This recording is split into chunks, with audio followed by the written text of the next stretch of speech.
मला वाटतं छत्रपती काही वेगळे नव्हते. छत्रपतींनी त्या काळात जेव्हा सती जायची परंपरा होती, स्वतःच्या आईला सती जाऊ दिलं नाही. ही सगळी माणसं ही प्रचंड समाजाच्या पुढं होती आणि त्यामुळं आज त्यांनी केलेलं कार्य हे सातत्याने लक्षात राहते. पैमगंबर साहेबांनी त्यांच्या ह्याच्यात सांगितलं की सर्वसामान्य लोक जी सगळेजण भक्ती करतात, जी स्वतः घरात इबादत करतात, ती माणसं सर्वश्रेष्ठ आहे.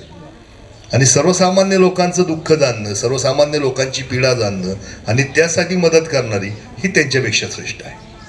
आणि याचा प्रत्यंतर मला वाटतं आता मुंबईमध्ये मराठा समाजासाठी मला वाटतं आला असेल की मराठा समाजामध्ये जेव्हा त्यावेळेस तिथली परिस्थिती बिकट होती, त्यावेळेस मात्र मुस्लिम समाजाने त्यांच्या मशिदी उघडून दिल्या, तिथं राहण्याची व्यवस्था केली, तिथं जेवण्याची व्यवस्था केली. समाज कोणता होता हे नाही, माणुसकी धर्म हा सर्वप्रथम आहे. मला वाटतं ह्या समाजाने आपल्याला ह्या आता नजीकच्या काळामध्ये आपल्याला दिसतो आणि हे सातत्याने आहे. नारायणगाव परिसरामध्ये आपण वागतानाच सगळेच, म्हणजे फक्त एकच समाज नाही, मुस्लिम समाज नाही, हिंदू समाज असेल, हिंदू समाज नाही आपला बौद्ध समाज असेल, सर ही सगळी मंडळी आम्ही एकमेकांच्या हातात हात घालून काम करतो आणि म्हणून नारायणगावचा जातीय सलोखा हा सातत्याने चांगल्या पद्धतीचा आहे. जुन्नरमध्ये थोडा पण नारायणगावकडे बघायची साहेब सांगते त्यामध्ये कधी अशी परिस्थिती नाही आली की समाजामध्ये भांडणारी. हा ठीक आहे, व्यक्तिगत भांडणं होत राहतात, त्याला काही पर्याय नाही. परंतु आज नारायणगावचं मी परत हे सांगतो की साहेब आता नवीन आहे, आपण सगळेच आहोत, परंतु साहेबांना निश्चित स्वरूपात एक उदाहरण सांगू इच्छितो की आमच्या मुक्ताई यात्रेला जी शोभेची दारूकाम होतं ते आतार समाजाचं असतं, ते मुस्लिम समाजाचं असतं. त्याचबरोबर ज्यावेळेस हजरत आपलं गणपीर बाबाचा संदल असतो, आमची कोल्हे मंडळी सगळी वरती जाऊन कलमा आमच्या कोल्हे मंडळींचा पाठ आहे, आमच्या संतोष मिस्त्री कलमा पडतात तिथं. म्हणजे इतका आमचा जातीय सलोखा. आमच्याकडं विजूभाऊंसारखं नेतृत्व होतं, बाळाभाऊंसारखा विषय होता, आमच्या सगळ्या यात्रेचे हिशोब विजूभाऊकडे होते. म्हणजे हे सगळं आमचं जातीपेक्षा माणूस जो श्रेष्ठ आहे, माणूस जो आहे त्याला मानण्याचं काम सातत्याने नारायणगावनी केलं आणि म्हणून नारायणगाव सातत्याने संपूर्ण महाराष्ट्रामध्ये वेगळेपण जे दिसते आमचं ते त्याचं कारण हे आहे.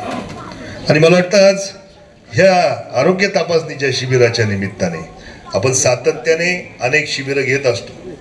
स्वर्गीय अनिल दादा भाऊच्या माध्यमातून आपण शिबिर घेतो. आज इथंही शिबिर आहे, आत्ता मध्ये शिबिर वडदला आशाताईंच्या माध्यमातून शिबिर झालं. आणि खरं तर ह्या सगळ्या गोष्टींसाठी एक चांगल्या प्रकारचं मन लागतं, स्वच्छ मन. कारण शिबिर घ्यायचं फक्त आणि शिबिरातून पुढे येणाऱ्या पेशंटसाठी मात्र काम करायचं. सरांनी मला सांगितलं की आता आभा कार्ड काढून घ्या, पण सर तुम्हाला आयुष्यमान कार्ड, तेच आभा कार्ड, आयुष्यमान भारत आभा. तर आयुष्यमान भारतच्या बाबतीत एक शोकांकिका आहे सर की आपल्या नारायणगाव परिसरामध्ये अजून एकाही हॉस्पिटल, मान्यता भरपूर आल्यात पण त्या माध्यमातून काम होताना दिसत नाही. नाही हॉस्पिटल भरपूर आले मान. आशिष भाऊ जवळजवळ 5 हॉस्पिटलला मान्यता आलेली आहे आबाची, आयुष्यमान भारतची. मग ते इकडं महात्मा फुल्यांचं जे आपलं मुख्यमंत्री सहायता निधी आहे त्यातलं काम चालतं. आभा कार्डचं काम अजूनपर्यंत नारायणगावमध्ये कोणत्याही हॉस्पिटलने चालू केलेलं नाही, मान्यता आलेल्या आहेत. ही माझी व्यक्तिगत माहिती आहे आणि त्यासाठी खरं काम आपण केलं पाहिजे. अर्थात हो हां, त्याचा फॉलोअप आपण घ्यायला पाहिजे. कारण सर्वसामान्य लोकांना 5 लाखापर्यंतचं जर काम तिथं मेडिकलसाठी जर मिळणार असते मोठी गोष्ट आहे. बाहेरगावून जाऊन काम करावं लागते आज आपल्याला कोणाला पण, तर ते इथल्या इथं होणार आहे. आणि त्या माध्यमातून खरं तर अर्थात ती आमची प्रशासकीय सर, ती आमची प्रशासकीय थोडीशी ती असेल, त्याच्यावर निश्चित स्वरूपात काम करण्याचा प्रयत्न ग्रामपंचायतच्या वतीने असेल, हे निश्चित स्वरूपात करू. त्याच नाही मी आत्ता तुम्ही विषय घेतल्यानंतर माझ्या लक्षात आलं की आपल्याकडं मला वाटतं राऊत सरांकडे आले, भोसले सरांकडे आले, विघ्नहर्ताकडे आले, म्हणजे असे 4-5 हॉस्पिटल आहेत, खैरे सरांकडे आले, परंतु काम अजून तिथं चालू झालेलं नाही, हे मात्र आपल्याला नमूद करूशी वाटतं. आणि आजच्या कॅम्पच्या माध्यमातून महिला वर्ग आज इथं उपस्थित आहे आणि मी सातत्याने म्हणतोय की महिला जर व्यवस्थित असेल तरच कुटुंब चांगलं राहते. आणि आज नारायणगाव किंवा जुन्नर तालुक्यामध्ये महिलांवर मात्र घाला आहे सध्या आरोग्याच्या बाबतीत.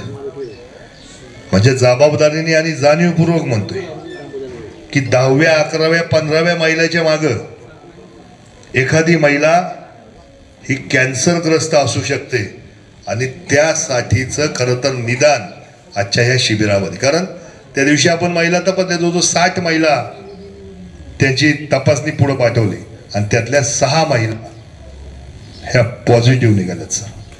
आणि हे मोठं प्रमाण आहे. जुन्नर तालुक्यामध्ये कॅन्सरचं प्रमाणच मोठं आहे. मला वाटतं पंजाब नंतर महाराष्ट्रात जर कोणता नंबर लागत असेल तर आपला जुन्नर तालुक्याचा.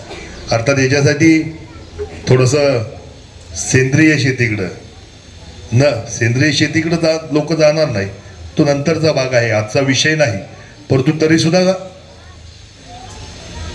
जी शेती विषमुक्त आहे ती करण्यासाठी प्रयत्न मात्र आपण सगळ्यांनी केला पाहिजे. याच्यासाठी ग्रामपंचायत प्रशासन पातळीवर किंवा ते तर आपण त्या पातळीवर काम करतोच आहे, परंतु यासाठी मात्र आपलं पाणी दूषित होऊ नये म्हणून मला वाटतं 1 ग्रामपंचायत आपली असेल. विजय भटकर सर सारखे माणूस आपल्याकडे आलेत आणि आपला प्रोजेक्ट रिकमेंड केलेला आहे केंद्राकडे की जो आपण जे EM द्रावण माध्यमातून जे नदी स्वच्छता करतोय सर त्यासाठीचा रेकमेंड केलेला प्रोजेक्ट आहे.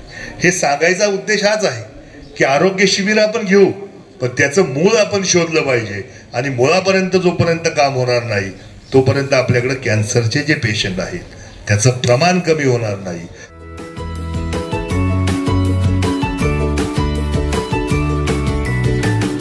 बातम्या शेतीच्या, बातम्या मातीच्या, बातम्या अन्यायाच्या, गुन्हेगारीच्या,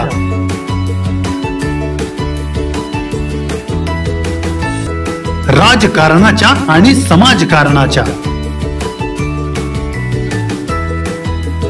शोषणाविरुद्ध बुलंद आवाज, जनसामान्यांच्या हुंकाराची गाज, सत्कार्याला प्रोत्साहन, दुष्कृत्याला अनुशासन, निर्भीड, निस्पृह, सडेतोड, बेधडक आणि रोखटोक म्हणजेच विघ्नहर टाइम्स. शोध बातमीचा, ध्यास सत्याचा. आपलं चॅनल, आपली बातमी. सबस्क्राईब तर कराच, पण बेल आयकॉनवर क्लिक करायलाही विसरू नका.